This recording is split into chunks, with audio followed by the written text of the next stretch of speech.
Saludos, ¿qué tal? Muy buenas tardes, bienvenidos a Málaga TV, ya saben, el programa con el que cada día a las 6 de la tarde arrancamos con nuestras retransmisiones en directo. Ya saben que tanto el lunes como el viernes lo dedicamos a analizar diferentes temas importantes, diferentes temas de actualidad que afectan a nuestra ciudad, a la ciudad de Málaga. En el caso de hoy vamos a entrevistar pues a una delegada del gobierno andaluz en Málaga que tiene, lo comentábamos antes, importantes responsabilidades, sobre todo porque Carmen Casero, que es nuestra invitada. Carmen, muy buenas tardes, está nada más y nada menos que se encarga de representar aquí en la provincia de Málaga a dos consejerías: Fomento, Infraestructuras, Ordenación del Territorio y Cultura y Patrimonio Histórico. ¿Es así, no, Carmen? Así es. Decíamos que no te aburren, ¿no? No me aburro, pero bueno, un reto interesante, un reto profesional diferente y muy interesante, sí. Pero me queda poco tiempo, pero bueno, afortunadamente,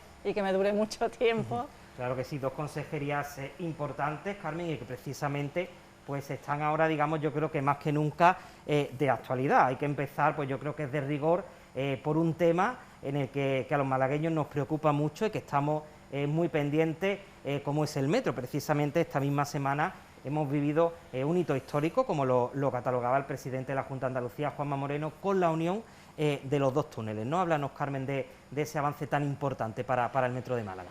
Bueno, pues como tú decías, efectivamente un hito histórico. 15 años después de poner la primera piedra, se unen los dos túneles por fin, que no significa que la obra haya acabado, ni mucho menos, significa que los túneles se han conectado y ahora hay que seguir avanzando en lo que queda de excavación, que acabará más o menos en verano, y luego pues dotar a esos túneles de las infraestructuras necesarias para que el metro empiece a funcionar.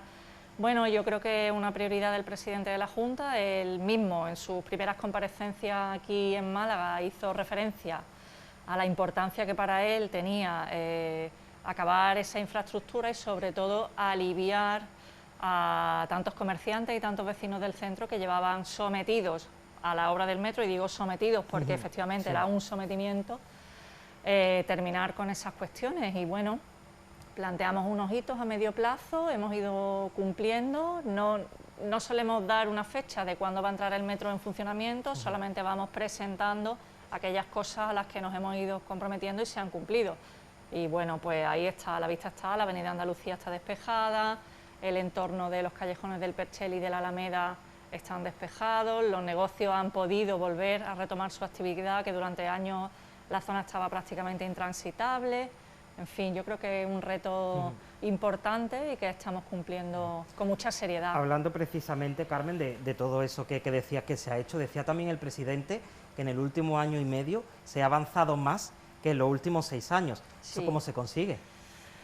Mira, pues yo creo que trabajando mucho y trabajando de manera seria, y es lo que hemos hecho en las primeras etapas del gobierno. Como recordáis, doblamos turno, incluso triplicamos turno para ir avanzando, y bueno, yo creo que tomándose las cosas con seriedad. La realidad es que el metro estaba absolutamente paralizado entre las cuestiones administrativas de resoluciones de contratos, y yo creo que en el fondo el gobierno anterior no tenía ya interés o estaba un poco cansado de todas las complicaciones que habían surgido en la obra, y bueno, al final esa desidia repercute en los vecinos de Málaga y en los comerciantes de Málaga, que son los que estaban, bueno, pues fastidiados a la hora de conducir, de transitar de manera peatonal, en fin.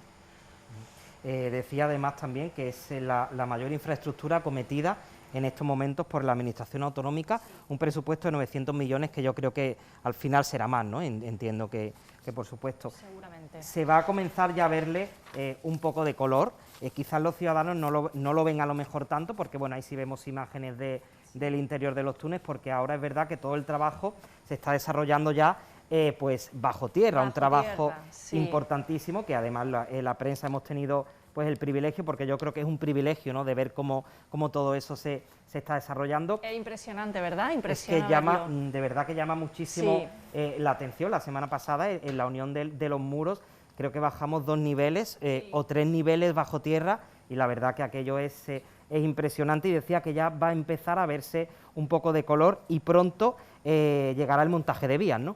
Exacto. Sí, bueno, tenemos previsto que hasta el verano haya todavía movimiento de tierras, haya todavía que vaciar otro túnel que tenemos por debajo del que estuvimos el otro día visitando cuando la unión del Cale, y queda todavía trabajo. Pero bueno, los contratos para las instalaciones están adjudicados, es decir, que ya todo es un cronograma que se va cumpliendo en un plazo perfecto, pero queda trabajo todavía. Bueno, se ve en las imágenes que es un túnel y que todavía está sin dotación de ningún tipo, pero vamos avanzando. Hemos trabajado muchísimo, y además, ya te digo, es que esto es una prioridad para el Gobierno, son un montón de millones de euros de todos los andaluces y de todos los malagueños, y hay que conseguir hacer una inversión seria y sobre todo poner en valor el proyecto del Metro de Málaga, que bueno, que ha sido muy cacareado y muy poco trabajado antes, y yo creo que ahora es el momento de trabajarlo bien y hablar menos, ¿sabes? Precisamente, Carmen, hablando de ese cacareo, permíteme, al que hace referencia y todo lo que se ha hablado, muy polémica ha sido también la construcción de la línea 2 hasta el Hospital Civil. Recordamos que el gobierno anterior, la consejería, pues planteó hacerlo en superficie, había también cierta oposición vecinal, incluso el alcalde pues se enfrentó, ¿no?, en muchas ocasiones, sobre todo a la Junta de Andalucía, cuando la gobernaba el Partido Socialista, defendiendo los intereses vecinales. Este gobierno actual de Partido Popular y Ciudadanos sí ha apostado por ese proyecto bajo tierra, por el suburbano, y ya también está avanzando, ¿no? Sí. Bueno, yo creo que la clave está en que cuando tú estás administrando, cuando tú tienes una responsabilidad de gobierno, tienes que ser muy consciente de que lo que estás administrando no es tuyo y que tus decisiones deben ser lo más consensuadas posibles y lo más cómodas para la ciudadanía. Efectivamente, el Ayuntamiento de Málaga se había opuesto en multitud de ocasiones al proyecto de metro ligero o de tranvía, como le llamaban los vecinos, en superficie hacia el Civil, pues por la multitud de inconvenientes que generaba. Bueno, nosotros cuando retomamos este proyecto fuimos perfectamente conscientes de que los vecinos no querían el metro en superficie, estuvimos haciendo nuestros ajustes presupuestarios y con la empresa y con el ayuntamiento, por supuesto, y ya llegamos a un acuerdo, y el metro será al Civil soterrado. Estamos ahora mismo en proceso de redactar un proyecto. Ese ha sido el primer paso que hemos dado. Una vez que hemos tenido claro cuál va a ser el modelo de metro, pues ahora tenemos que hacer un diseño de la línea que irá al nuevo hospital. Decimos también, Carmen, aquí mucho decimos, en Málaga haces un boquete y sale algún resto. Ay, y eso sí, también sí. ha pasado, ¿no?, Doy fe. también en el metro de Málaga. Sí. Hace varias semanas también pues te veíamos a ti en esa rueda de prensa, la consejera Marifran Carazo y también Patricia del Pozo, tus dos consejeras. Mis dos pues consejeras, asistían sí. a una rueda de prensa que daba el consejero de la Presidencia, Elías Bendodo, y decía que se habían encontrado esos restos, pero que el gobierno también había pues apostado por conservar esos, creo que 4.000 o más de 4.000 siglos de historia, pues para que los malagueños podamos disfrutar, ¿no? Háblanos de ello, Carmen. Sí, efectivamente. Bueno, 4.000 metros 4.000 cuadrados, no 4.000 metros cuadrados, siglos, claro. eso es, Es que digo yo. 4.000 metros cuadrados de extensión de excavación arqueológica, la extensión más grande que ha habido en España en la etapa moderna. Bueno, el trabajo ha sido muy minucioso. Afortunadamente, como yo ostento las dos responsabilidades, he conseguido compaginar muy bien el desarrollo de la obra con la protección del patrimonio, y por primera vez en la historia del metro se van a conservar restos que no son BIC, es decir, por la Ley de Patrimonio Histórico, todas las estructuras emergentes, murallas, son BIC y hay que conservarlas in situ. El metro tiene varios ejemplos, la muralla nazarí, el fuerte de San Lorenzo. Esta zona excavada no ostentaba ningún BIC, pero sí tenía mucho valor por cuanto reflejaba con una claridad suficiente como para ser reproducida en otros sitios, lo que era la Málaga musulmana. Entonces hicimos una apuesta muy importante de varios millones de euros por intentar desmontar todas esas piezas para luego exponerlas en el metro, de manera que, bueno, que todos los ciudadanos puedan ver después, aunque esa excavación fue muy visible, yo creo que por eso generó tanta polémica, porque se veía desde la calle, y bueno, un trabajo muy profesional de los arqueólogos contratados por el Metro y de los arqueólogos de la Delegación de Cultura para efectivamente coger una muestra muy importante de los restos que aparecieron allí, que serán expuestos en el Metro, como ya anunciaron mis consejeras. Y bueno, yo creo que será una zona muy bonita para visitar, aparte de la utilidad que conlleva el metro, porque vamos a ver una parte de nuestra historia, el arrabal musulmán. Yo creo que eso es importante, Carmen, porque es verdad que hay que conservar todos los restos, si vamos a tener el privilegio de verlo mucho mejor. Yo creo que esto es una forma de decirle a la ciudadanía que hay que avanzar también, que aunque si aquí en Málaga cada vez que encontramos algún resto pues paramos, yo creo que no avanzaríamos, pero es una forma, yo creo, ¿no?, que es un mensaje de lanzar a la ciudadanía: vamos a avanzar, vamos a hacer esta infraestructura, pero esto es lo que ha aparecido y aquí lo podemos ver, ¿no? Y es perfectamente compatible, te quiero decir, que el que haya restos no significa que se impida un desarrollo urbanístico o una edificación. De hecho, el centro histórico de Málaga está plagado de restos y muchos de ellos están puestos en valor en zonas privadas.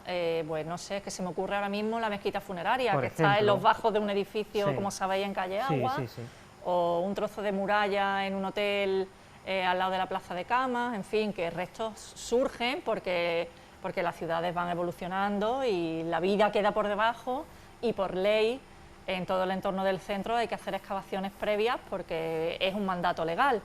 Pero eso no impide en ningún caso que la ciudad evolucione y que la ciudad se vaya desarrollando. El centro histórico de Málaga está perfectamente renovado, y en todas esas obras ha habido excavaciones y no ha habido problema para continuar, y no debe haberlo. Yo me quedo, Carmen, con una frase importante que dijo la consejera de Cultura, Patricia del Pozo.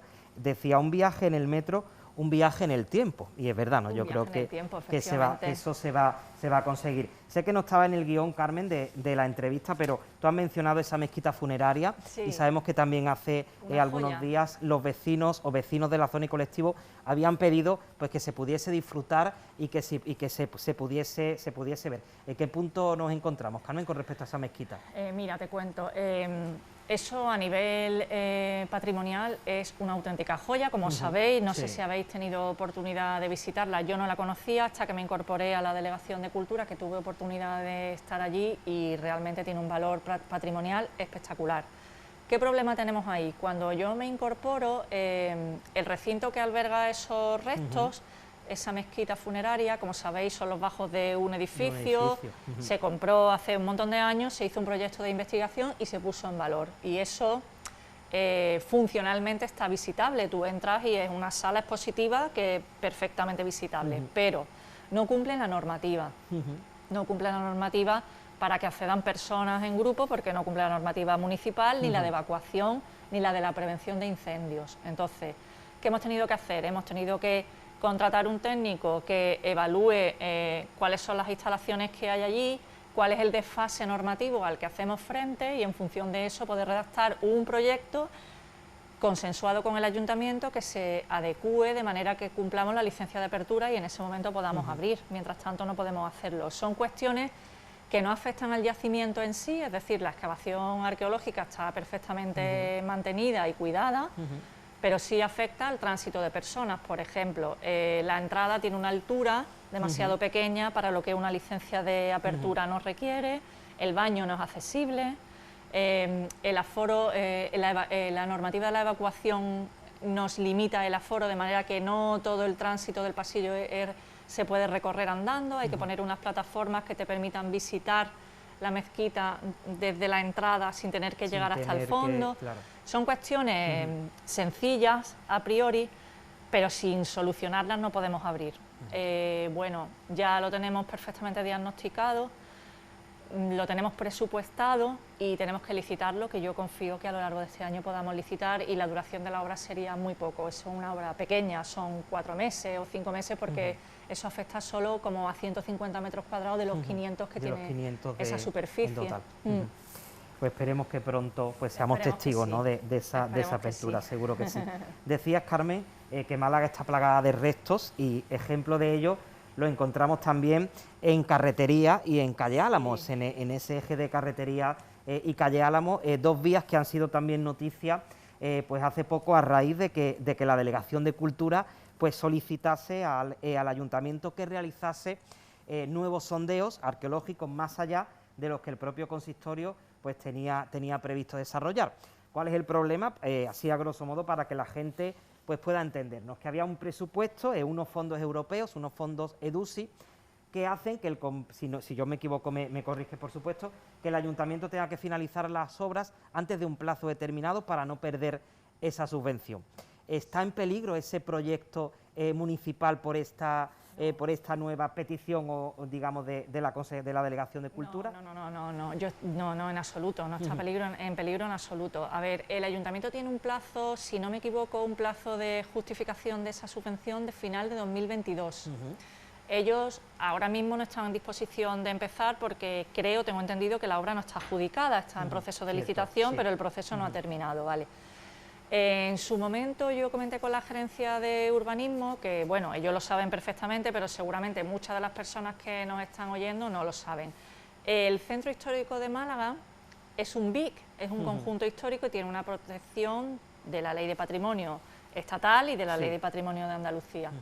¿Eso qué significa? Eso significa que cuando tú vas a hacer una actuación en el subsuelo de un BIC, el que sea en cualquier municipio de la provincia de Málaga o de Andalucía, tú tienes que hacer unas actividades arqueológicas previas antes de desarrollar el proyecto y que pueden condicionar pues, el trazado del proyecto o la edificación. Pues mira, hemos estado hablando de la mezquita funeraria, te quiero decir que en esas catas apareció eso que impedía, por ejemplo, hacer un parking, ¿no?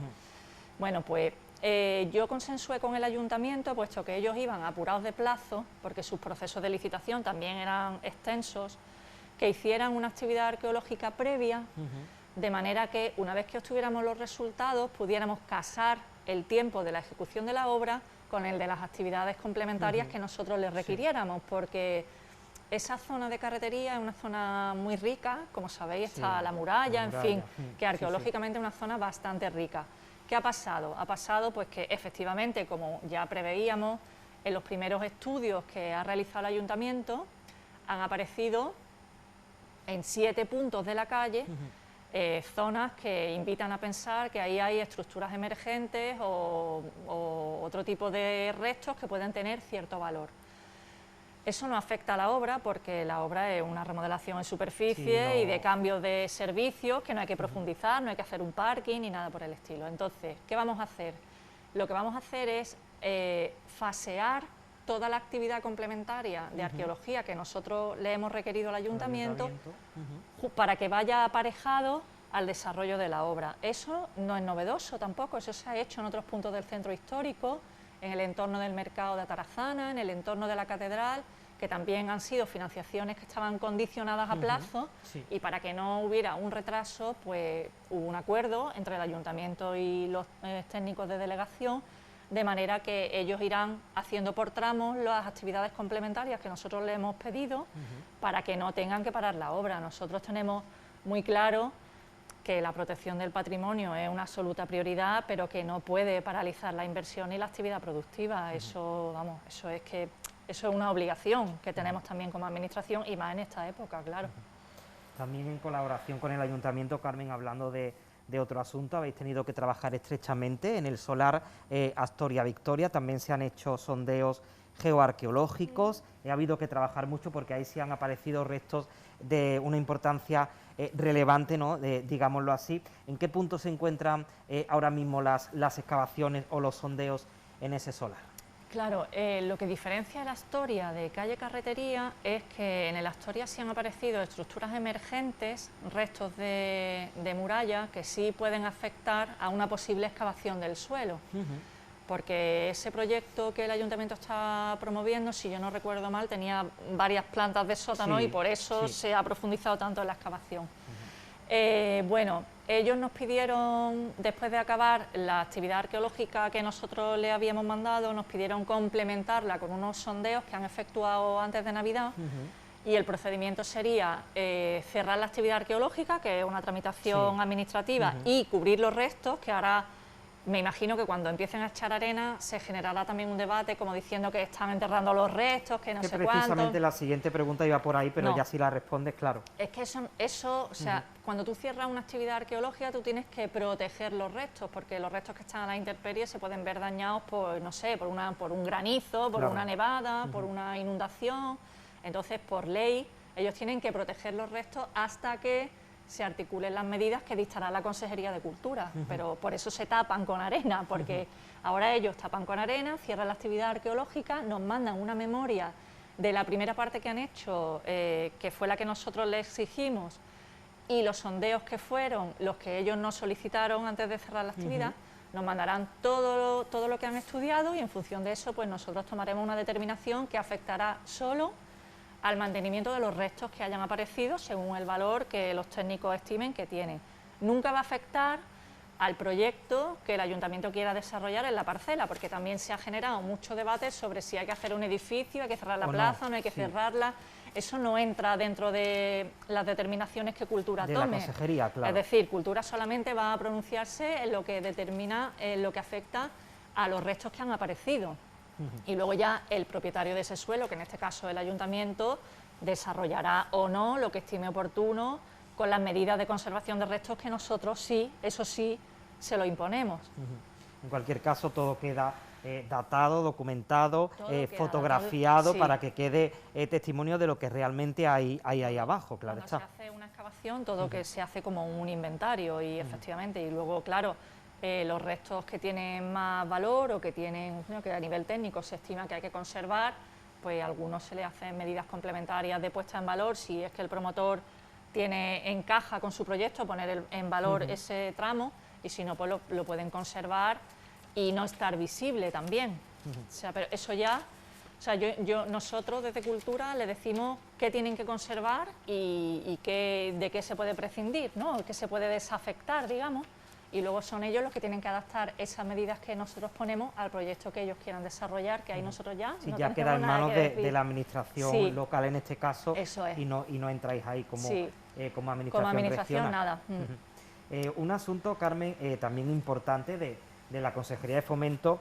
es la que se ocupa también de la conservación de carreteras, algo importante no solamente, creemos muchas veces, para el tráfico rodado, sino también para la propia protección del peatón, ¿no? Sí. Y yo, por poner un ejemplo cercano para que la gente, para que la ciudadanía pues realmente conozca la importancia de esa labor, pues tenía por aquí, por ejemplo, una de las últimas actuaciones en la capital, que es la travesía de la barriada de Olías, donde ha colaborado la Consejería de Fomento. Sí. Pues cuéntanos, ahí mismo pues, mira, qué bonita, tenemos imágenes, que por cierto es verdad muy que ha quedado muy bonito. Cuéntanos de la importancia de esta actuación, que aunque sean pocos metros, pero desde luego muy importante. Bueno, no son tan pocos metros tampoco. Bueno, no es mucho para la magnitud que tienen las intervenciones en carretera habitualmente. Es una intervención bastante pequeña, pero la realidad es que no importa lo pequeña que sea o el presupuesto que gastes, si al final estás solventando un problema a los vecinos. Yo, que he tenido el honor de ser la concejala del Palo y conozco muy bien a los vecinos de Olías, sé que eso era una demanda histórica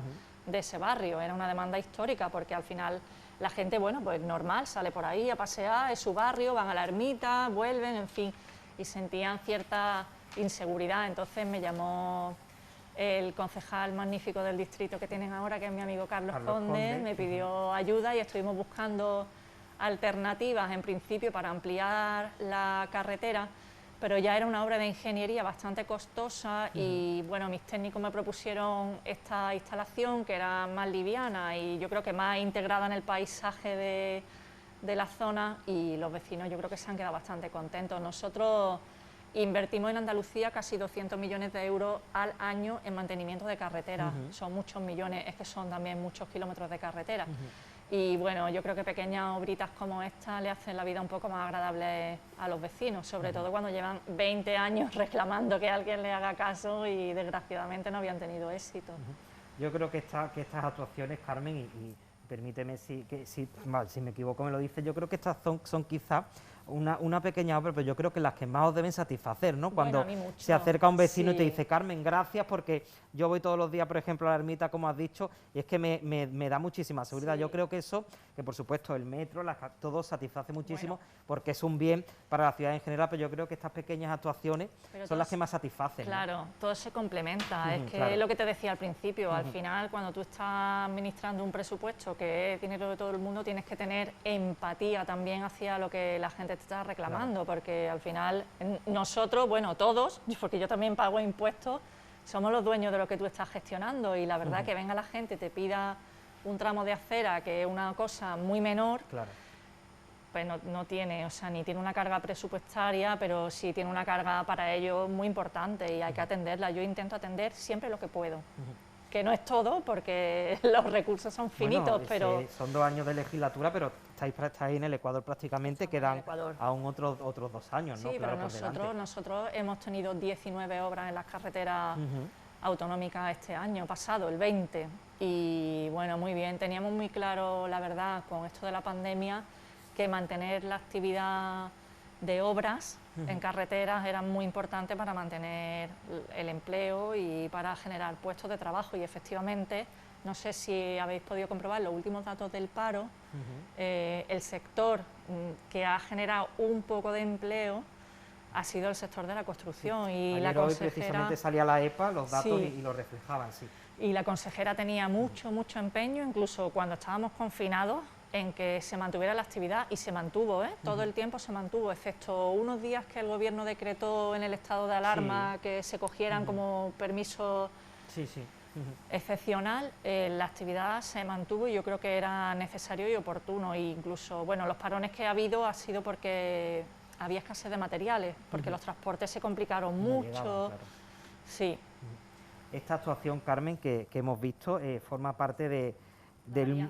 Arriate, ¿no? Eso es, forma parte de un plan de choque que la Consejería, como tú bien has dicho, puso en marcha el pasado verano para mejorar las carreteras, y volvemos a hablar también de lo que hablábamos antes, ¿no? Que hay muchísimos municipios en la provincia de Málaga, muchísimos vecinos que se tienen que desplazar para trabajar, para ir a un médico, y las carreteras tienen que estar en condiciones, hay que eliminar curvas peligrosas, baches... Claro, la variante de Arriate es que también era una demanda histórica de la comarca de Ronda, además una obra que se licitó, se ejecutó, se paró y llevaba años paralizada, y era una infraestructura que demandaban los vecinos de esa comarca muchísimo, y ahí en Ronda hemos hecho muchas obras, hemos mejorado mucho la carretera que baja a San Pedro, hemos asfaltado la carretera completa desde Ardales a Ronda, estamos trabajando el estudio para hacer un proyecto de autovía Málaga-Ronda-Campillo, es decir, que teníamos muchas carencias.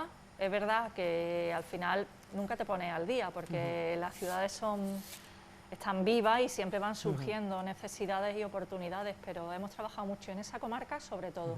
Eso precisamente iba a preguntarte, Carmen, ¿queda todavía mucho por hacer en materia de carreteras y de conservación? Sí, que bueno, la conservación es que es algo que consume presupuesto continuamente, anual, porque el uso genera un deterioro y hay que pintar, hay que reponer señales, hay que arreglar biondas, en fin, lo cotidiano siempre va a existir.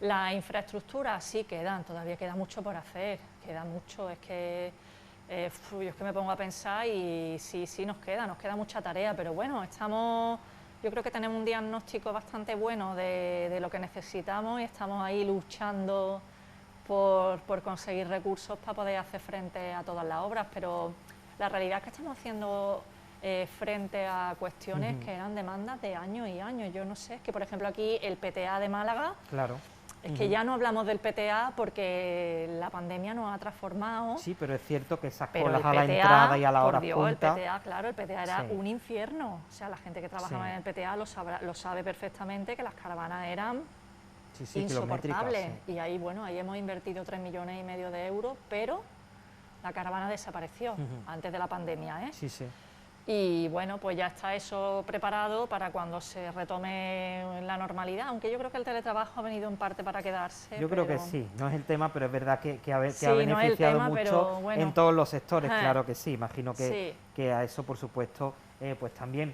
Carmen, otro tema, yo sé que vamos un poco rápido, No pero te es preocupes. que lo hemos dicho al comenzar el programa, son dos consejerías en una misma delegación y además dos consejerías pues que tienen pues muchísimas competencias. Rehabilitación de viviendas también es otro tema importante, otro tema que yo sé que preocupa en especial a la delegación y a la consejería, porque, bueno, en todas las ciudades, pero en este caso en Málaga, hay muchas viviendas que están ya más antiguas, que necesitan esa rehabilitación, y sé que el pasado 28 de febrero terminó el plazo para que se pudieran pedir subvenciones tanto a nivel particular como la comunidad de propietarios, Bueno, ¿no? las de las comunidades de propietarios no han acabado, no ha se terminado amplió el todavía. plazo porque con el estado último perdón, el toque de queda Sí.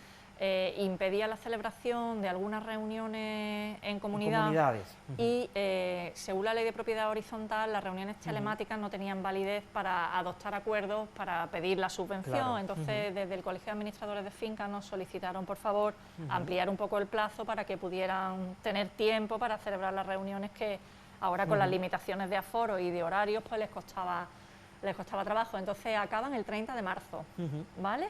O sea, la gente que tenga comunidades y que esté pensando en poder pedir una subvención, una ayuda para arreglar edificios, pues todavía tiene tiempo de preparar un proyectillo. Se van a beneficiar, Carmen, eso sí, más o menos, según las estimaciones, unas 1.900 familias Sí. en la provincia.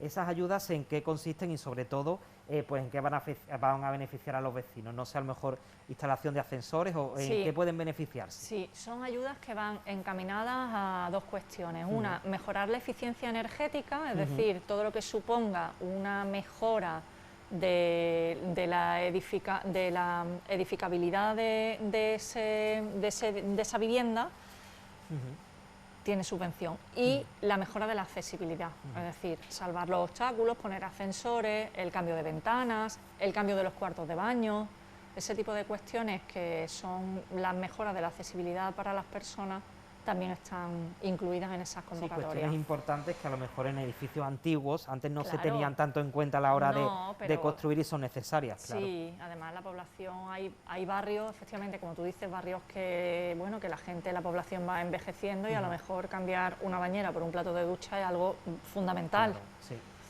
Ese tipo de cuestiones son las que se atienden desde la consejería con esta convocatoria de subvenciones. Y luego las de eficiencia energética, pues ya te digo, el cambio de ventanas, no sé, algunos tejados que tienen uralita, que todavía quedan, ese tipo de cuestiones. El Consorcio de Transporte Metropolitano del área de Málaga, otro asunto pues que también, ¿no?, recae esa responsabilidad en la consejería que tú representas aquí en la provincia de Málaga. Es un consorcio que está avanzando y que se le ha visto en estos 2 años un avance importante, ¿no? Cuéntanos, Carmen, cómo estaba el consorcio, cómo lo encontraste y algunos avances que se hayan podido hacer en todo este tiempo. Bueno, mira, la primera de las cosas que nosotros hemos abordado desde el consorcio, que estamos además a punto de resolver, es que los estatutos del consorcio, que permiten a los municipios sumarse al consorcio como consorciado y por lo tanto beneficiarse de los servicios que el consorcio da, es reconocer un área metropolitana nueva. En eso estamos trabajando y estamos a punto de solventar. ¿Para qué? Para que haya más municipios del entorno metropolitano que puedan sumarse a formar parte del consorcio. Y ahora mismo hay municipios que no lo tienen pedido y por estatutos no pueden, porque la realidad geográfica que cuando se creó el consorcio se determinó no se corresponde a la realidad que tenemos ahora. Nosotros tenemos claro que la movilidad y el transporte público son un factor fundamental para evitar la despoblación. La realidad es que cada vez más gente apuesta por vivir en el área metropolitana de la ciudad. Cada vez el área metropolitana es a nivel, o sea, reconocida más grande de lo que podía ser hace 15 años, es decir, tú hace 15 años vivías en La Cala, pero a lo mejor no vivías en Chilche porque te parecía ya súper lejos, sí, ahora el área metropolitana, pues no sé, puede ser hasta Río Gordo o puede ser, ¿sabes?, municipios que se encuentran a 20 minutos de Málaga y que no pueden estar incluidos en el consorcio ni en la actividad del consorcio porque no tenemos los estatutos adaptados. En eso estamos trabajando porque hay muchos alcaldes que tienen mucho interés en incorporarse con nosotros y yo espero poderlo solventar. Y luego las nuevas tecnologías. Hay que procurar que que las tarjetas de transporte sean únicas, únicas incluso que permitan el transbordo entre líneas que sean nuestras y aquellas que no lo son. Tenemos mucho trabajo por hacer, porque tenemos un transporte convencional, no hemos encontrado las concesiones caducadas, el transporte en Andalucía es a riesgo y ventura, quiere decir que no es un transporte subvencionado por la administración, son concesiones administrativas que, bueno, que corren a cargo del concesionario, de la persona que gana el concurso, y la verdad es que están pasando un muy mal momento, porque desde la pandemia para acá ellos han tenido una disminución de usuarios muy importante y de hecho todavía no se ha recuperado. No, vamos a ser honestos, esta es una provincia claro que vive en gran porcentaje del turismo y el turismo no ha vuelto, y las líneas, pues que había líneas muy rentables de la costa que ahora mismo están con un porcentaje de usuarios prácticamente ridículo. Todo ese riesgo económico, todo ese sacrificio económico lo están haciendo las empresas concesionarias, porque ese es el modelo, ese es el modelo que tenemos. Por eso te digo, tenemos mucho que trabajar, hay que buscar una fórmula mixta, hay que buscar, aunque ha habido convocatorias para ayudar o para intentar paliar un poco las pérdidas que están teniendo estas empresas, pero efectivamente tenemos que sacar concesiones nuevas que se correspondan con la realidad de los municipios que tenemos en el área metropolitana, que se correspondan con las necesidades que los usuarios tienen. Tenemos mucha tarea que hacer. Hablando de nuevas tecnologías, Carmen, que tú mismo lo has mencionado, sé que hace algún tiempo también se ponía el sistema del pago, ¿no?, con el móvil. No sé si podréis ya hacer una valoración, o quizá al haberse interrumpido por la pandemia es quizá pronto para valorar. No tenemos todavía capacidad, porque ya te digo, las líneas van muy escasas, ese tipo de innovaciones van encaminadas a un sector de población que es el que está más familiarizado con las redes sociales, con las nuevas tecnologías, y la realidad es que quizá no sea el perfil que acude ahora mismo mayoritariamente al transporte público, entonces tenemos que esperar un poquito más para hacer una valoración. También ha sido solo en una línea, o sea, es como un proyecto piloto, nosotros tenemos que implementarlo a lo largo de todas las líneas del consorcio, ya te digo, procurando el transbordo incluso con líneas urbanas. Ese proyecto tiene mucho recorrido, pero acaba de empezar y tenemos poca capacidad de valorar todavía. Volviendo de nuevo, Carmen, a hablar de ordenación del territorio y poniendo otro ejemplo de la importancia de trabajar juntas ambas administraciones, conocíamos también hace algunas semanas por parte del Partido Socialista, alertaba y Adelante Málaga también, los dos grupos municipales actualmente de la oposición, alertaban de la pretensión del equipo de gobierno de construir en la ronda este, lo que se llama cinturón verde. Además, directamente pues mencionaban a la consejería, diciendo que la propia consejería había instado al ayuntamiento a que no construyese, tal y como el equipo de gobierno pues parece que pretende hacer. No sé qué nos puedes decir al respecto. Bueno, vamos a ver, el Ayuntamiento de Málaga siempre ha tenido la intención o la esperanza de poder urbanizar al norte de la Ronda, porque la realidad es que el suelo se acaba y la ciudad se tiene que expandir para algún sitio. La etapa en la que hemos tenido más conversaciones sobre este tema ha sido cuando se planteó la posibilidad de que el equipamiento hospitalario nuevo se ubicara en ese entorno y no en el civil, que es donde ha sido definitivamente la ubicación. Con la ley que tenemos ahora mismo es muy complejo tomar cualquier decisión que suponga un cambio en un uso de un suelo a otra catalogación. Sí. Porque la maraña legislativa en la Junta para hacer cualquier modificación de planeamiento es tediosa. De hecho, nosotros estamos tardando hasta 10 y 15 años resolver los planes generales de los municipios, es decir, que es una tramitación un trámite que lleva mucho tiempo, insoportable. Claro. Nosotros siempre estamos dispuestos a ver las cosas con sensatez y estudiaremos las cuestiones que el Ayuntamiento de Málaga o cualquier otro ayuntamiento nos solicite, y las atenderemos en el marco legislativo que tenemos con el mayor de los respetos, porque al final Son los alcaldes los que conocen perfectamente los municipios y los que saben lo que su ciudad necesita. Nosotros ahora, dentro de poco, presentaremos la lista, la ley nueva, la ley que va a sustituir a la ley que tenemos actualmente. Sí.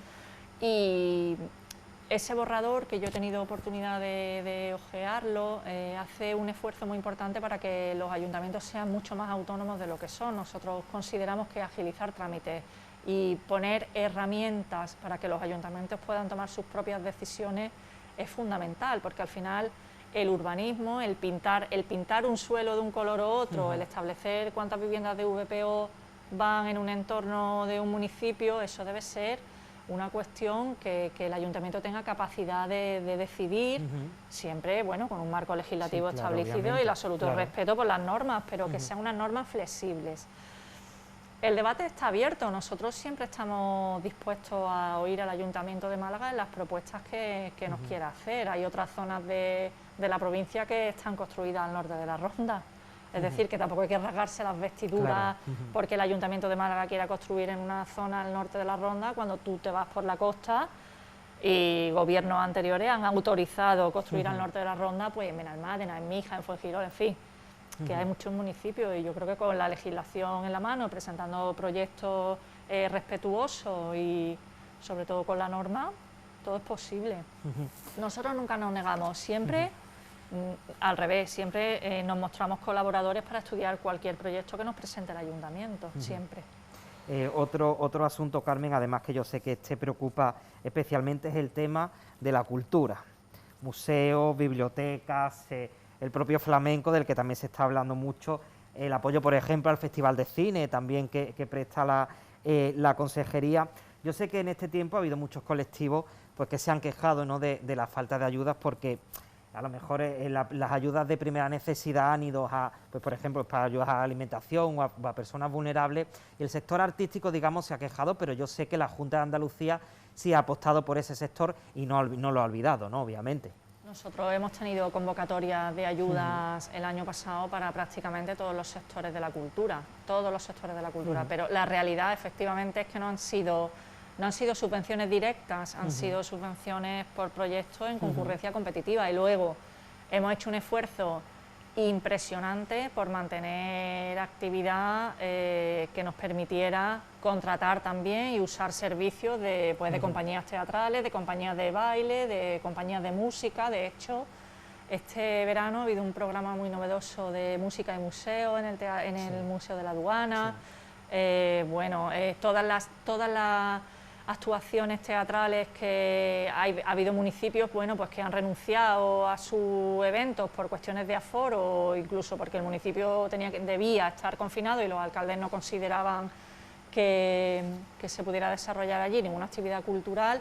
La hemos rescatado, la hemos incorporado al Cánova o la hemos incorporado a algún otro equipamiento, es decir, el esfuerzo ha sido impresionante. La realidad es que el sector se ha enfrentado a un momento muy duro, muy duro. Y es que yo creo que la cultura y el turismo han sido los sectores más afectados, porque cuando no te puedes mover, o sea, cuando no te está permitido la movilidad, cuando los aforos están súper reducidos, al final algunas producciones pueden no ser ni rentables, ¿no?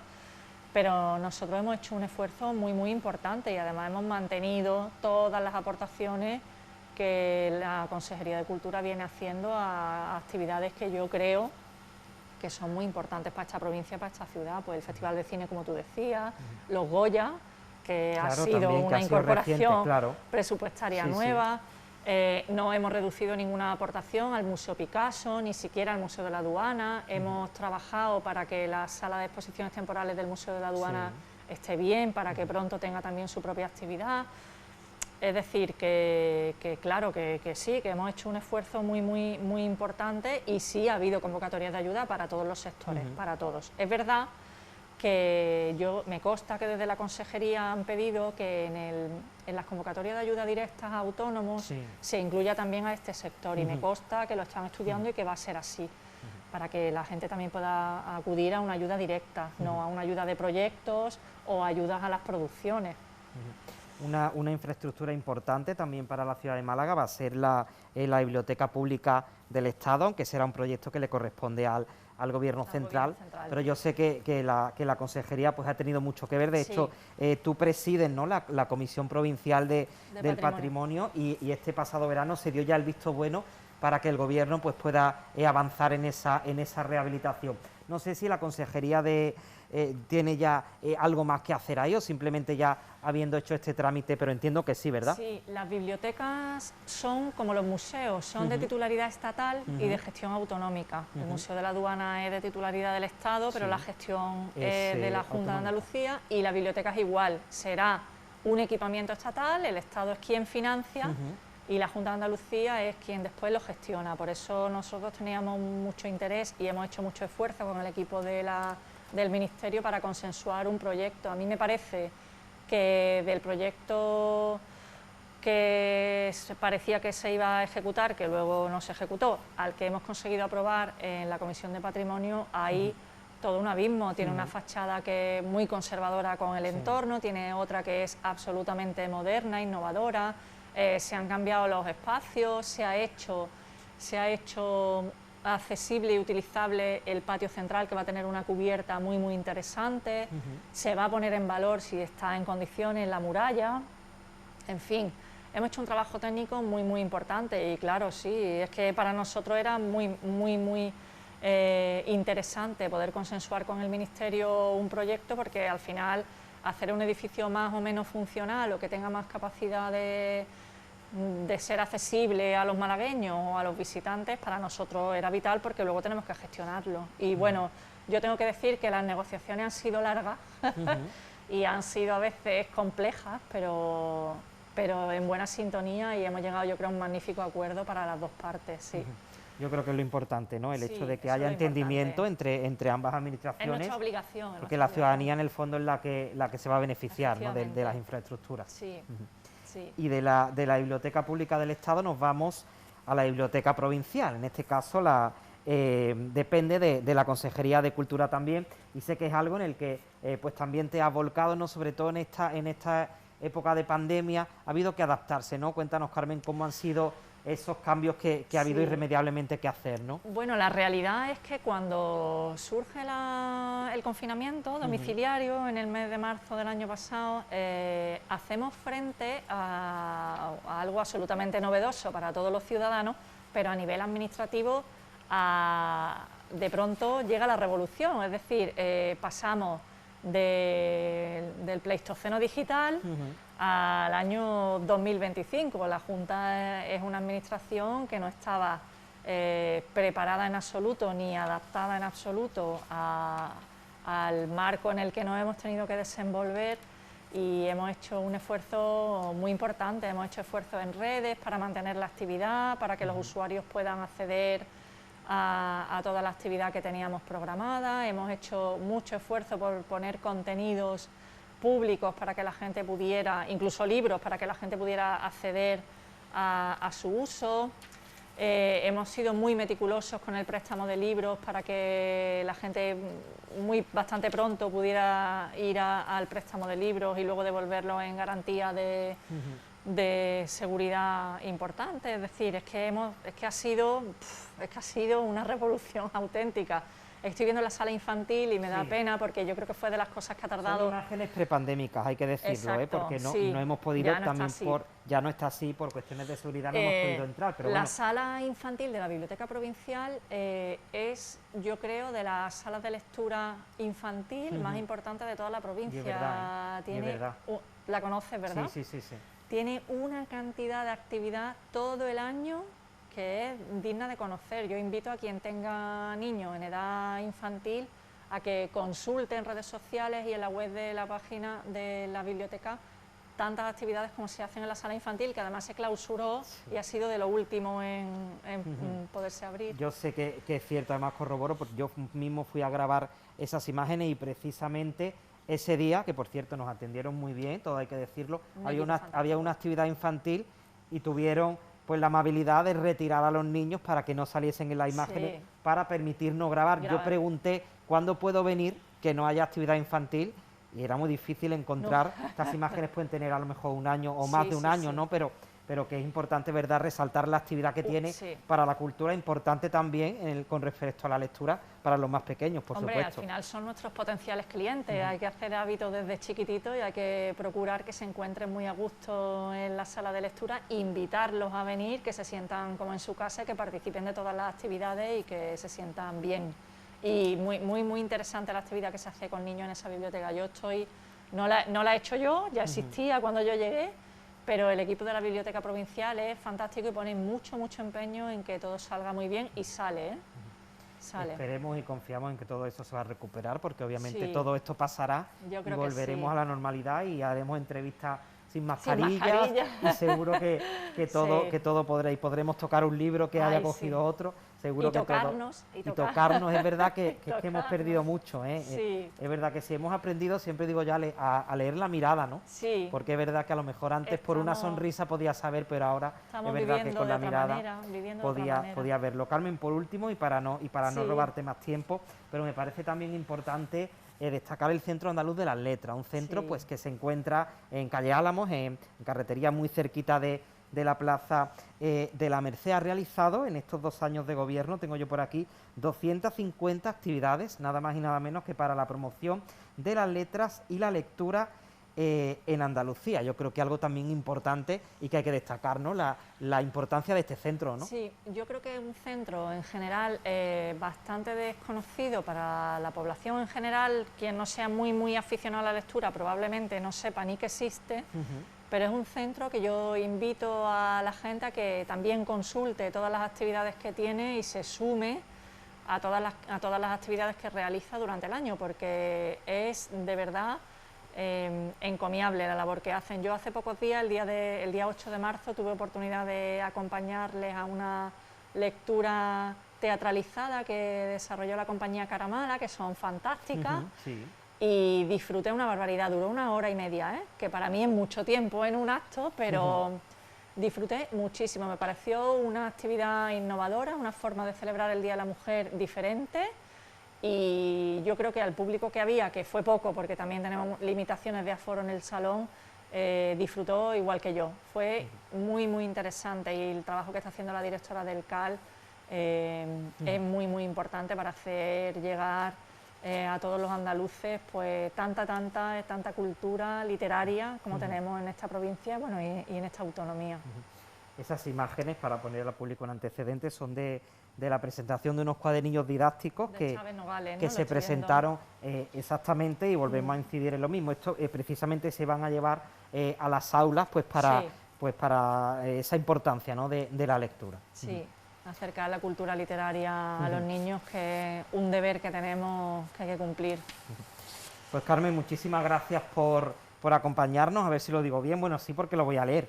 Delegada de Fomento, Infraestructura, Ordenación del Territorio, Cultura y Patrimonio Histórico en Málaga. Muchísimas gracias por acompañarnos en Málaga TV. Yo creo que hemos hecho pues una radiografía, ¿no? Un repaso rápido. Aunque te he llevado muy rápido, pero son cuestiones muy importantes y sobre todo yo creo que para que la ciudadanía le llegue pues la importancia, ¿no?, de ese trabajo que es en beneficio, pues en definitiva, de todos. Muchísimas gracias, Carmen Casero, por acompañarnos. A ti, a vosotros, gracias. Nosotros vamos a hacer un pequeño descansito y enseguida seguimos avanzando. Pues hemos hablado, ya lo han visto, con Carmen Casero, con la delegada, hemos hablado de cultura, de patrimonio, y precisamente mucha relación con todos los temas que acabamos de tratar tiene el siguiente vídeo que vamos a ver. Ya saben que nuestra compañera Princesa Sánchez todas las semanas pues pasea por Málaga, y en esta ocasión lo hace acompañada, y lo hace muy bien acompañada, nada más y nada menos que por Salvador Jiménez, presidente de la Asociación Cultural CEGRI, y que va a hacer un recorrido interesantísimo por algunas calles del centro histórico. Yo les animo a que se queden con nosotros y disfruten de ese reportaje. Ya saben, nuestro afán por recorrer cada uno de los rincones de Málaga, los que se pueden ver y los que no se pueden ver, pero que hay que reivindicar que en la medida que sea posible podamos verlos, comprenderlos y conocerlos. En este sentido, hoy estamos aquí, en Calle Agua, ya saben, Calle Victoria, esta pequeñita calle sin salida para el tráfico rodado que se llama Calle Agua, y en el que en el sótano de un bloque de viviendas encontramos una de las principales, mayores riquezas funerarias islámicas de toda Europa. Escondida, oculta, invisible. Pero hoy la vamos a sacar a la luz y la vamos a compartir con un invitado de excepción, pero sobre todo con ustedes. Quédense a verla.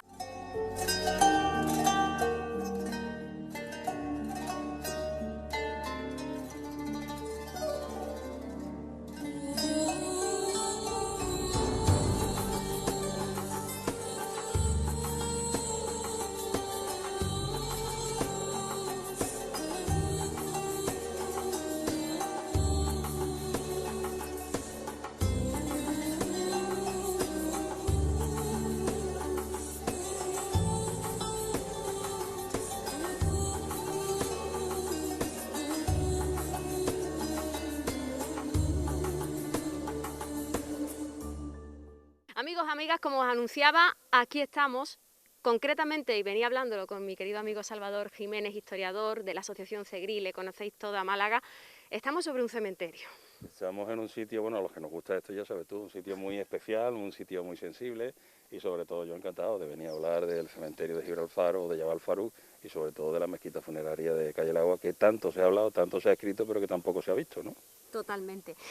Y vamos descendiendo, porque sé que a mi compi Sergio, que nos está grabando, le gusta que así vamos viendo un poco el entorno en el que nos estamos moviendo. Estamos en la falda, estamos justo con la Alcazaba, a los pies de la Alcazaba y Gibralfaro. Estamos en lo que es la zona ya norte de Gibralfaro y es el segundo cementerio que en la etapa islámica de la ciudad se crea en Málaga. El cementerio más grande y más denso que ha existido jamás en Al-Ándalus, por lo menos a día de hoy, que no se ha descubierto otro, y sobre todo con una importancia principal porque abarca una extensión muy grande. Imagínate desde aquí que estamos, o sea, estamos a la trasera de lo que sería Calle La Victoria, abarcaría hasta lo que sería la zona de Tejares, que se llama El Ejido, y los últimos enterramientos aparecieron no hace muchos años en la calle Carrión, fíjate a dónde llegamos, partiendo desde lo que sería la Puerta de la Fontanela, o sea, la Puerta de Granada, donde está la calle Alcazabilla y calle Granada, ahí empezaría el cementerio. Se accedía a él por una puerta que las crónicas hablan muy pocas veces de ella, se llama Bab al-Kul, la Puerta del Alcohol, nombre que también existe en Damasco, existe en Siria, es la puerta que comunica con el inframundo, o sea, con los fallecidos. Una zona, dicen las crónicas antiguas, las medievales, que estaba totalmente ajardinada, con arboledas, para que la gente pudiera pasear, para que pudiera descansar en esa visita y en ese reposo en los cementerios, y plagadas de cubas, o por ejemplo, las cubas le decimos a los que son los panteones de santones, nos hablan las crónicas, por ejemplo, de Sharifa o de Alcatán, que también tenemos que retomarlo después en esas hipótesis que se barajan sobre la mezquita funeraria y ese panteón que hay aquí en la calle Agua. Ajá, fantástico. Antes además me comentaba que digamos que este es un cementerio al que se trasladaron, ¿no? Porque inicialmente los enterramientos se hacían más cerca del mar, de donde estaba entonces la línea del mar, ¿no? Sí, nosotros la llegada, sabéis que la llegada de los árabes, aunque tenemos ciertas dudas en cuanto al año, siglo VIII, y se produce le llamamos el cementerio Miral, que sería en la zona del rebalaje de la playa, en lo que hoy es la acera de la Marina. Tenemos que tener en cuenta, para eso tendríamos que explicar un poquito más que la geografía ha cambiado mucho a lo largo de la historia, sobre todo el mar. El mar parece que se ha retirado y eso es como consecuencia de los aportes de tierra de nuestro arroyo del Calvario, de la Amargura, de la Manía, del propio Guadalmedina, que han ido colmatando la zona de arcilla y de barro, y hoy podemos disfrutar de zonas esplendorosas como por ejemplo la acera de la Marina o la Alameda Principal, todo es fruto de la naturaleza. Sí, el primer cementerio del Emiral, en esa zona de la Marina. También tenemos constatación con la cata arqueológica de la Plaza de Felizá en la calle Olózaga, que apareció un enterramiento importante, y como no también en la zona donde está el parking del Corte Inglés, una zona de enterramientos musulmanes también notable, y en tanto en cuanto no aparezca alguno más, porque Málaga no tiene que dar todavía muchas sorpresas. Eso es verdad, ¿eh? Cada vez que damos un picadillo al suelo, un boquete, sale ahí. Totalmente. Es que son muchos años de historia, Salvador. Hombre, ciudad, ¿tú te imaginas?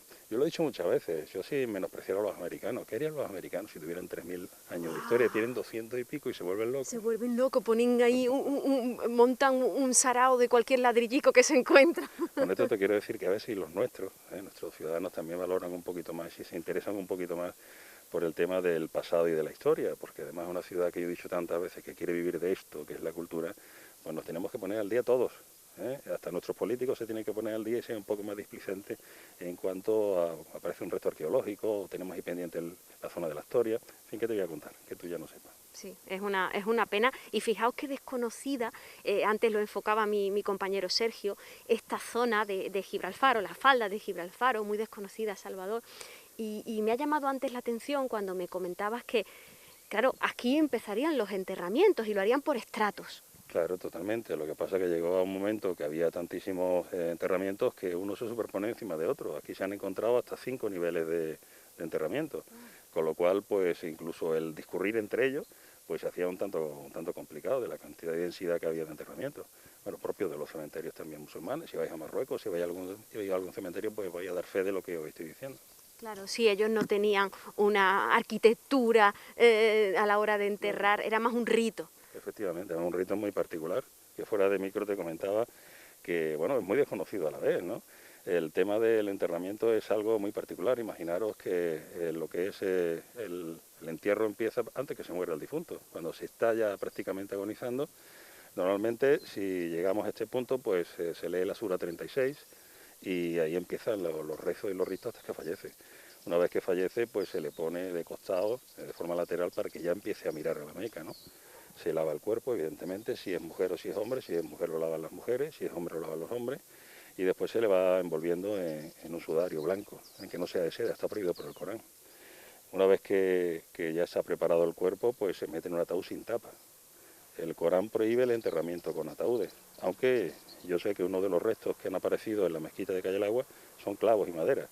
Se ha dado esa particularidad en algunos enterramientos de Al-Ándalus. Concretamente el de Calle Agua se da también, no sabemos si es que enterraron o que fue enterrado junto con la especie de, no era ni ataúd, una especie de cajón en el que transportan el cuerpo.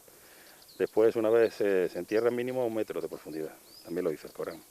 De costado, de cúbito lateral derecho hacia la Meca, cabeza al norte, pies al sur, y bueno, casi siempre en contacto, tiene que estar en contacto forzoso con el suelo, forma de regenerar la vida. Ellos consideran la vida como un tránsito, no hacia una reencarnación, sino hacia la resurrección, hacia otra vida. Bueno, pues como veis de curioso, se les suele enterrar con la carta de los muertos, una carta cuyas letras están escritas con azafrán. Sabéis que el azafrán es algo efímero. Ya otro día hablaremos de los distintos usos del azafrán, porque nosotros lo utilizamos para la paella y como condimento para algunas cosas, pero la antigüedad tenía otra simbología y otros ritos, ¿no? Sobre todo ritos religiosos. Y bueno, y a partir de ahí se inicia la procesión para enterrar al finado. Normalmente se le deposita en lo que sería lo que vamos a ver ahora. Si es una persona normal, en una fosa, pero si una persona influyente o aristocrática, pues irá a una cuba, a un panteón, que es lo que se encuentra atesorado aquí dentro de lo que es esos restos arqueológicos. Atesorado y desconocido, y muy desconocido por desgracia, porque como tú también me comentabas antes, bueno, esto cuando llegó Fernando el Católico, estamos hablando del asedio, la reconquista, como se ha hecho etapa tras etapa, se ha tirado abajo por donde más dolía, que tú me decías, y se ha construido encima. Claro, vamos a tener en cuenta, vamos a visualizar, vamos a intentar volar la imaginación. El campamento del rey Fernando, la conocida como Huerta de la Cíbar, sería hoy el Santuario de la Victoria. Entonces, sabéis que cuando él estuvo a punto de abandonar el cerco de la ciudad, había un conato de peste en el campamento cristiano. Aparte, estamos hablando ya del mes de agosto, mediados de agosto, sabía que en septiembre era muy propicia a lluvia. Si llegan las lluvias, todo el lodazal y es imposible conquistar la ciudad. Entonces estuvo a punto, incluso los asesores decían, sí, levanta usted el cerco porque... Entonces dice que tuvo un sueño donde se aparecía un señor mayor orándole a una virgen, y al día siguiente aparecen 3 frailes mandados por San Francisco de Paula, que le dicen que no, que estreche el cerco, que la ciudad se va a rendir en 3 días, y así ocurrió. A partir de entonces se preparó lo que es la llegada triunfal de los reyes a Málaga, y la ciudad se rinde el 18 de agosto, el 19 es cuando entran de manera triunfal, motivo por el cual pues es la feria de agosto de Málaga, la entrada de los reyes católicos, un cambio de mentalidad, un cambio de concepto, un cambio de ciudad, y sobre todo que influyó muchísimo en el devenir del tiempo de la ciudad de Málaga.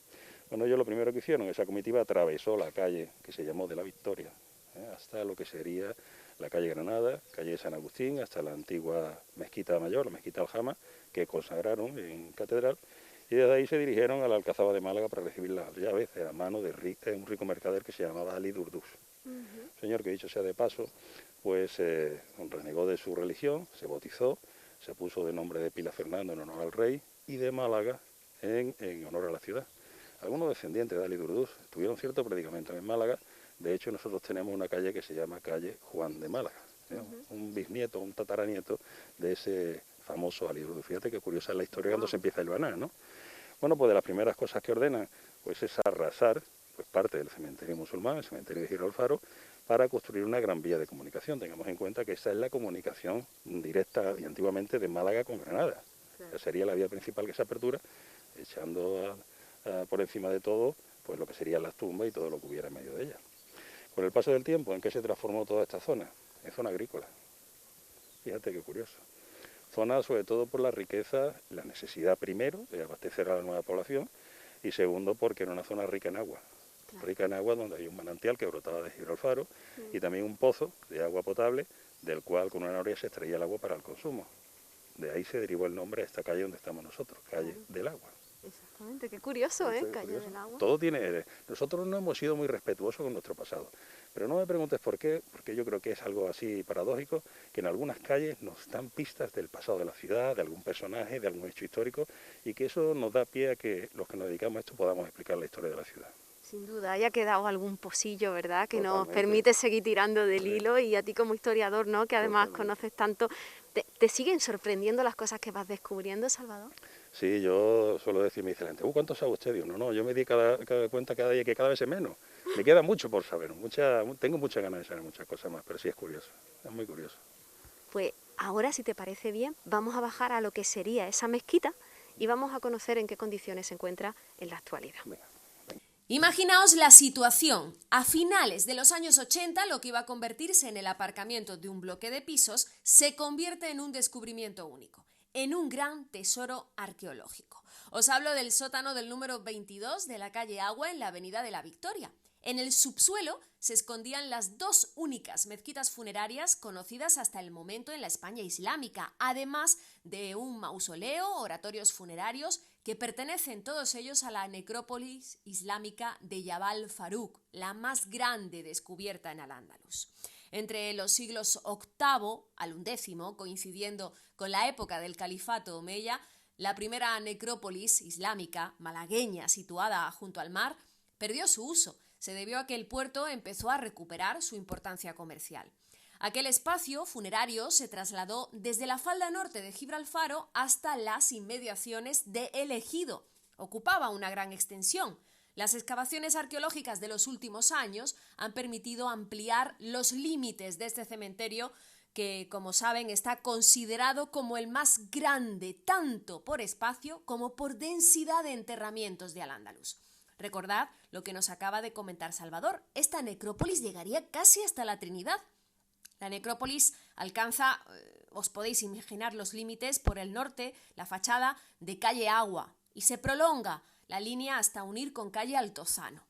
Al este, por las líneas defensivas exteriores de la Alcazaba y de Gibralfaro y de la Coracha, que las une. Por el sur, limita por la línea que desciende por la actual calle Mundo Nuevo y enlaza con la fachada norte de la Plaza de la Merced. Se prolonga por la alineación izquierda de las calles Frailes y Refino. El límite oeste viene dado por las calles Cuesta de Carrión y Los Negros y continúa al norte por la alineación de la calle Diego de Siloé y el rectorado de la universidad. Hablamos de una necrópolis que se divide en tres áreas diferenciadas. Un sector en la calle Victoria y la ladera baja del Gibralfaro, un sector de los pares de calle Victoria y otro sector impar de calle Victoria hasta calle Altozano y Cruz Verde, y un uso de la necrópolis que se documenta desde el siglo X y que se prolonga hasta la época nazarí. Ubicada en el norte de la ciudad, cerca de una de las zonas de salida, llegando en su momento, como les decíamos, de máxima utilización hasta El Ejido. En cuanto a los enterramientos, como nos ha explicado Salvador, aunque en general se caracterizan por su austeridad, son fosas descubiertas o cubiertas bien por cúmulos de tierra, piedras, tejas y otras lajas, aunque también se han identificado edificios cerrados como panteones con decoración en las paredes, mezquitas funerarias y oratorios. Estas tumbas, descubiertas en calle Agua, fueron realizadas con sillares de arenisca, con azogue, con tizón. Del panteón se distinguen cuidadas decoraciones de yeso propias de la religión musulmana, como estrellas de 8 puntas o como el propio árbol de la vida. Su buen estado de conservación hizo que la Comisión Provincial de Patrimonio de la Junta de Andalucía decidiera su integración en una promoción de viviendas que se levantó en este solar. Y Para ello, construyó una habitación en el mismo punto en el que se localizó el yacimiento, que fue acondicionado por el arquitecto Ciro de la Torre. Este centro de interpretación de la necrópolis de Jabal Faruk, de unos 500 metros cuadrados, con unos 200 de los cuales corresponden a una ruta, a un circuito de visita, están adaptados, creados, pero cerrados y sin visos por ahora de apertura. Una situación que denuncia la propia Asociación de Vecinos de la Barriada y por cuya apertura han luchado figuras relevantes del mundo de la cultura malagueña. Entiendo, Salvador, que todo esto que hemos estado bajando seguiría siendo enterramiento. Todo esto es cementerio, todo esto era cementerio musulmán, y la curiosidad es que esto es una casa antigua, evidentemente, y entonces se hace la cata preceptiva, porque es de obligado cumplimiento en el centro histórico, y se descubren pues esos restos que nadie pensó en un principio que llegaran a ser tan importantes como son a día de hoy. Hemos dicho, estamos hablando de unos restos arqueológicos de mezquita y de panteón que son únicos, ahora mismo son únicos, y la pena también lo decíamos, que es que no lo pueda disfrutar el malagueño. Esa es la auténtica pena, ¿no? Porque, señoras y señores, tenemos en un sótano una mezquita, toda una mezquita funeraria. Sí, claro, imagínate. Y no cualquiera, además. Las cábalas de Ciro de la Torre Fragoso, que fue el arquitecto, porque aquí veis el aparcamiento de este edificio. Entonces, claro, hubo que idear cómo preservamos los restos arqueológicos y en lo que sería la entreplanta es donde está el aparcamiento ahora. O sea, los coches están ahí arriba, para que el público pudiera disfrutar pues este equipamiento antiguo, sobre todo dentro de una visita que iba ahí un poco enlazada con el Teatro Romano. Además, se iba a inaugurar prácticamente casi en la misma fecha, a finales de 2009, principio de 2010, y como ven, eso no se ha producido, a pesar de que el equipamiento sí está realizado. Y además el autor de ese equipamiento y esa divulgación pues era Manolo Acien, desaparecido, y qué pena que no haya visto funcionando también este equipamiento, ¿no? Sobre todo la gente va a descubrir, no es que sea un sitio muy grande, 500 metros cuadrados, pero donde se atesora buena parte para que la gente vea cómo era una mezquita, cómo era ese panteón y un poco la vida mortuoria de la Málaga musulmana, ¿no? Una maravilla que tenemos aquí, que estáis viendo, a la que no hemos podido acceder, hay que decirlo, no ha habido manera de conseguir que nos abran. Lo que vienen reclamando las asociaciones de vecinos, Antonio Márquez, tú, Salvador, tantos y tantos amigos, nuestro amigo Coco Jurado de PTV también ha estado, o sea, sois muchos los que habéis estado en esa lucha. Lleváis años pidiendo que se abra un centro de interpretación con todo lo que conlleva para poder conocer este aspecto de Málaga que tenemos desconocido y además importantísimo, Salvador, porque estamos hablando de que esto sería una de las principales mezquitas funerarias y de los enterramientos de las necrópolis más grandes de la España islámica. Claro, eso sería un centro para poder conocer en profusión lo que pudo ser aquel cementerio que nos dice las crónicas medievales. Además, yo espero que esta sea la última vez que tengamos que recurrir a denunciar en las circunstancias estas que se producen, y sobre todo porque no entendemos, yo personalmente no entiendo cuáles son las causas, porque las causas, vamos a hablar claro, en un principio podíamos entender que cuando el gobierno de la Junta de Andalucía era de otro color al municipal, pues había cierta tirantez y sobre todo era un poco poner la zancadilla al otro, en detrimento del disfruto ciudadano, que también hay que reconocerlo. Ahora que prácticamente el color es el mismo, tanto en Junta como en el Ayuntamiento, me cuesta trabajo creerlo. Hablan de una licencia de apertura, una declaración responsable que se necesita, pero es que a mí es que eso me da igual ya, que hagan lo que tengan que hacer, porque esto está perfectamente preparado. Me imagino que ahora, después de tantísimos años, habrá que remozarlo y ponerlo a punto, que también nos va a costar más dinero por el paso del tiempo, y que se dejen de tonterías cuando les conviene. Mira que pronto ponen en marcha cualquier cosa de hoy para mañana. Así que yo creo que llega el momento. Lo han hecho la demanda, lo hicieron partidos políticos como Málaga Ahora, lo hizo Ciudadanos, lo ha hecho muchas asociaciones de vecinos, lo ha hecho muchos personajes populares de la ciudad. Y yo creo que ya es el momento, y la última vez pues ha sido la Asociación de Vecinos Vitoriana La Fuente Capuchinos, que yo creo que merece la pena porque además aglutina a toda la gente del barrio en el cual está esta mezquita y este panteón. Y que ahora más que nunca necesitamos de aspectos únicos, de aspectos de nuestra Málaga, para conocerla nosotros, que al final con este programa pretendemos ser turistas en nuestra tierra, Salvador, pero además para enriquecer a los comercios de alrededor. Es que esto es una maravilla, enriquecernos culturalmente y enriquecernos materialmente. Y sobre todo en esa máxima que tanto los políticos nos quieren vender a diario, esa propaganda política de una Málaga cultural pasa por esto. Si nosotros queremos vivir de esto, de la cultura, no queda más remedio que promocionarla y ponerla siempre a punto. Es que de nada sirve esto, completamente, además, preparado con dinero público. Esto se ha arreglado, se ha excavado y se ha puesto con dinero público. Señores, vamos a poner las pilas. Muchas gracias, Salvador, por contarnos esto, por acercarnos a ese rito funerario, a esa Málaga musulmana desconocida, y seguiremos la lucha. Yo encantado, cuando tú quieras. Muchas gracias. Ustedes sigan disfrutando de pasear por Málaga.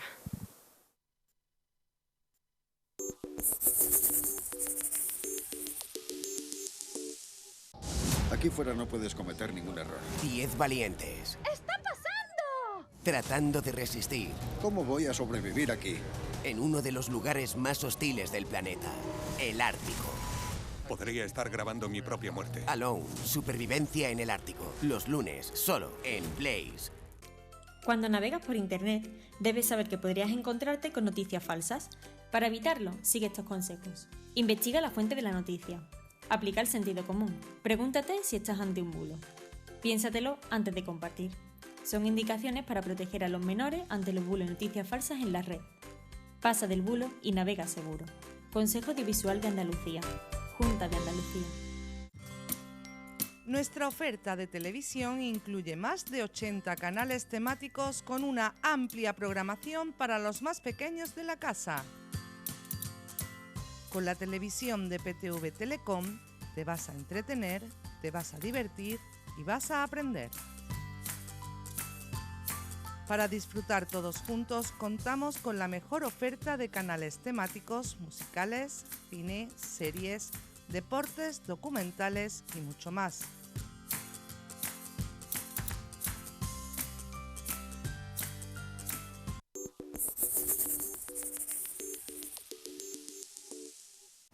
Bueno, pues ya hemos visto ese recorrido interesantísimo que nuestra compañera Princesa hacía de la mano de Salvador Jiménez, y vamos a despedir ya este programa, y como siempre con una recomendación, algo importante, algo interesante que ofrecen nuestros canales temáticos, y es que ya saben que si tienen la suerte de contar en su casa con la extensa red de cable de PTV Telecom, tienen a su disposición casi un centenar de canales, pues para ver lo que quieran y a la hora que deseen verlo. Tienen a su disposición canales temáticos de cine, de series, de programación infantil, de programación documental, programación deportiva y también, por supuesto, programación musical. Por lo tanto, todo un abanico de posibilidades a descubrir gracias a nuestra extensa red de cable de PTV Telecom. Y les voy a recomendar un ciclo que el canal TCM ha preparado en este mes de marzo con motivo del 8M, el Día Internacional de la Mujer. El canal nos va a sorprender el próximo día 23 de marzo, martes, con un ciclo de película en una jornada prácticamente intensiva desde las 9 de la mañana hasta las 8 de la tarde, un ciclo de películas titulado La mirada violeta, con el que pretende rendir homenaje a Liz Taylor, a uno de los últimos grandes mitos del cine clásico, una actriz pues que ya saben que reunía todo: belleza, glamour, una vida sentimental, polémica a la vez que agitada y sobre todo un talento descomunal. Por ese motivo, el próximo 23 de marzo se cumplen 10 años, aprovechando que se cumplen 10 años de su fallecimiento, el canal TCM quiere recordar a esta leyenda de ojos violeta, de ahí el título de este especial, La mirada violeta, durante toda la jornada con una selección de sus películas más destacadas. Como les he dicho, comenzará a las 9 de la mañana con la película Reflejos en un ojo dorado, La gata sobre el tejado de zinc, ¿Quién teme a Virginia Woolf? O De repente, El último verano son parte de los títulos de los que podemos disfrutar. Así que con esta recomendación despido ese programa de Málaga TV. Ya saben que el próximo lunes a partir de las 6 de la tarde en directo, en esta ocasión volveremos a estar con todos ustedes aquí en PTV Málaga con nuestra tertulia de actualidad. Disfruten del fin de semana y sean prudentes. Comenzó a hacer cine siendo todavía una niña y pronto se coronó como una gran estrella. Hazme reina. Gracias en parte a unos magnéticos ojos violeta que despertaban pasiones. ¿Por qué me miras de ese modo? A pesar de su convulsa vida privada, fue reconocida y premiada como una de las actrices más importantes de todos los tiempos. Has estado muy inspirado. El día en que se cumplen 10 años de su fallecimiento, TCM emite una selección de películas protagonizadas por Elizabeth Taylor y estrena una pieza de producción propia sobre su carrera. Ojalá todo volviera a ser como al principio. La mirada violeta, El martes 23 de marzo, durante todo el día, en TCM.